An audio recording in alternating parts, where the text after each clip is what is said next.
Sir, recent Israeli airstrikes on northern Lebanon have resulted in at least 14 casualties.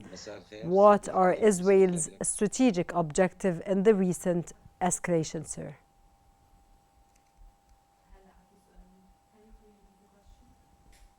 Okay, sir. Recently, Israeli airstrikes on northern Lebanon have resulted in at least 14 casualties. What are Israel's strategic objectives in this recent escalation, sir?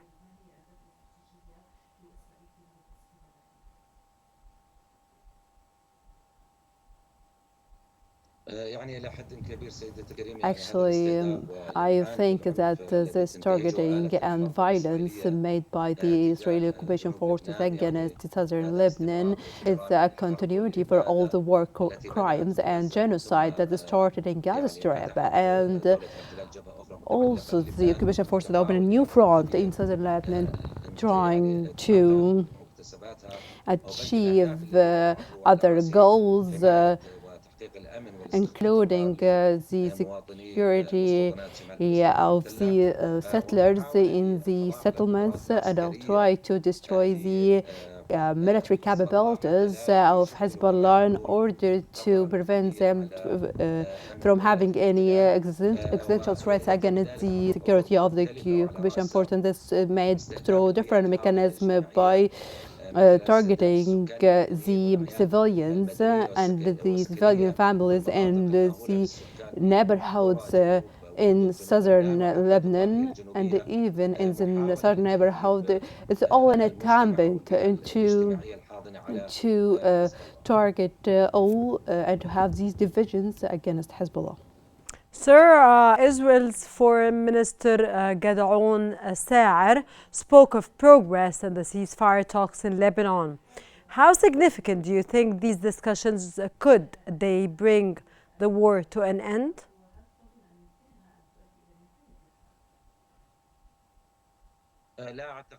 I don't think so, because I think it's just they are prolonging the war.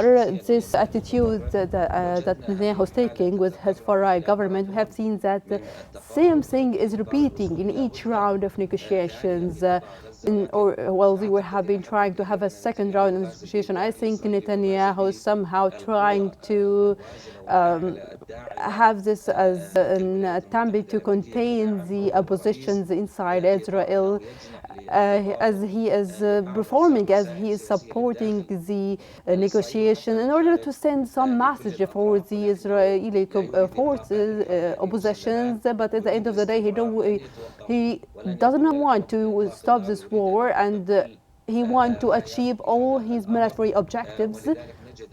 And for that reason, we'll find that in the recent period, the development and expand of the war has been intensified in the Lebanese front, which is highlighting and confirming this opinion, just only a prolonged attitude from Netanyahu, because Netanyahu has no serious determination and will to have a ceasefire in any of the current fronts. Okay, so you're not optimistic, sir. What do the latest airstrikes mean for the potential of a ceasefire in the region, especially given the diplomatic efforts are reportedly underway, sir? And how do you see these military actions influencing the dynamics of the negotiations? Not because I'm pessimistic, but I don't want to be very optimistic, because we have seen these insistence by the far-right government, leading by Netanyahu. They used to fail any kind of efforts to ceasefire, whatever was in Gaza or in the Lebanese front. And that Sir, is so by clear. the way, I'm with you, because everything you said was really true, and it's on ground, it's happening. Netanyahu doesn't want a ceasefire, sir, and is not seeking a ceasefire. Yes, of course, Netanyahu is not seeking for a ceasefire. Even Smotrich's statements and all the far-right ministers are going to the path that they don't just want to end the Palestinian cause, achieving the goal of the occupation forces.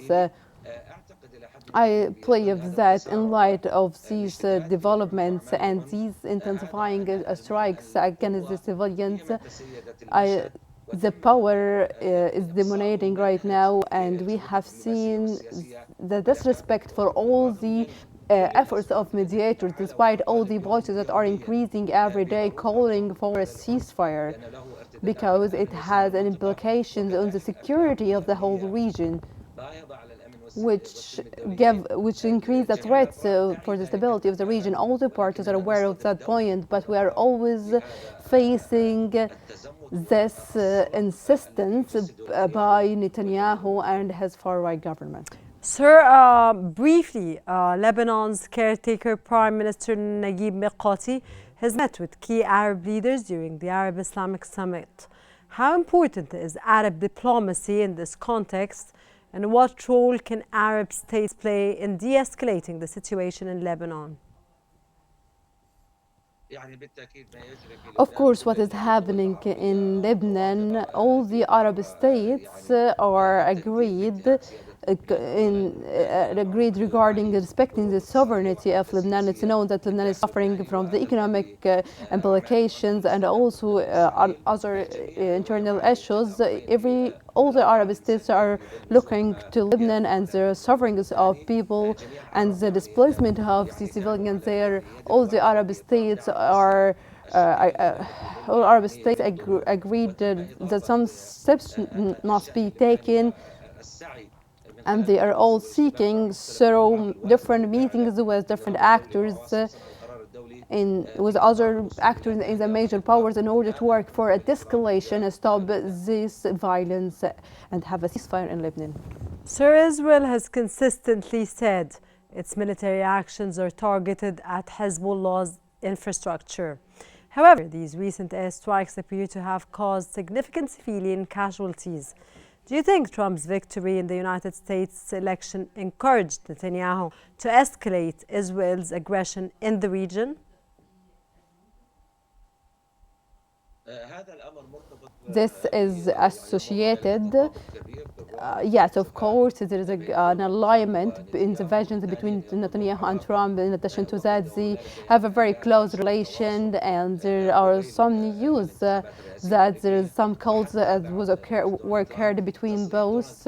And even after Trump's victory, during his campaign, he has said that Israel is a small state that need for expanding, and there are other conversations in the secret rooms. We need to know that Trump has been supporting Abraham Accords and other deals that disrespect the Palestinian cause. I don't think I cannot be optimistic after Trump's return to the White House, because I think he will compete. So you're not happy, sir, that Trump again is the President of the United States? You're not happy that Donald Trump is the new President of the United States or is running for another term?